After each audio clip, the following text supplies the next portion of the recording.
It may seem like a big dirt hole, but this area near the Ylig Bridge was where the remains of an ancient chamorro and pottery shards were uncovered on Wednesday. Archaeologist Sandy Yi, who did not want to fully appear on camera, says they've been testing and surveying the site for over 3 years. She explains the area is closely monitored, even when the excavation work was done for the upcoming Ylig Bridge construction period. We were doing the excavation for the sedimentation basin to catch all the runoff, and went down through a very disturbed from storm activity cultural layer with latte period pottery, and then just below that we had a fully extended burial. All work stopped, and we proceeded to notify the proper authorities. We secured the area and slowly started uncovering and recording the burial. Lee adds the State Historic Preservation Office, or SHPO, determined the remains had to be removed because it would get damaged, so they removed it as of Thursday evening. We spent a day slowly recording everything and removing each piece, and the bones are carefully removed, intact. Every crumb is taken because we put it through an extremely fine screen, 3mm screen. Experts will be brought in to analyze the remains in the laboratory to determine the age at death, gender, and health of this person. Yi notes the person was probably from the latte period of Guam and had very big bone legs. The remains also were found 200 meters away from another burial site that was discovered back in 2002.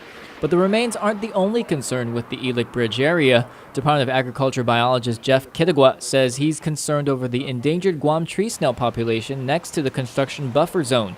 He wants to make sure contractors don't go beyond the boundaries. This particular site here behind me harbors a population of these endangered species.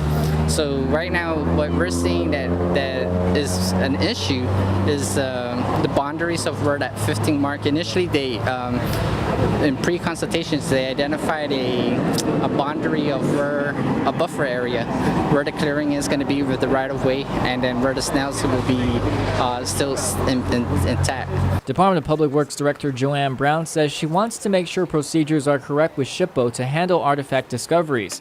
After meeting with various officials at the Ylig Bridge site, she's assured they will continue to meet regularly to address these issues. We need to do a better job coordinating, so we've agreed that in future projects, before even the project commences, I mean this is just starting, but we should have, with this standard in place, this will be done before any construction work even begins to commence, is we will collectively meet, do these joint field inspections, and also have our formal meeting with the contractor. While the Ylig Bridge replacement project is part of the consent decree requirement, she admits she's not sure if the continued discovery of remains will greatly impact the construction timeframe.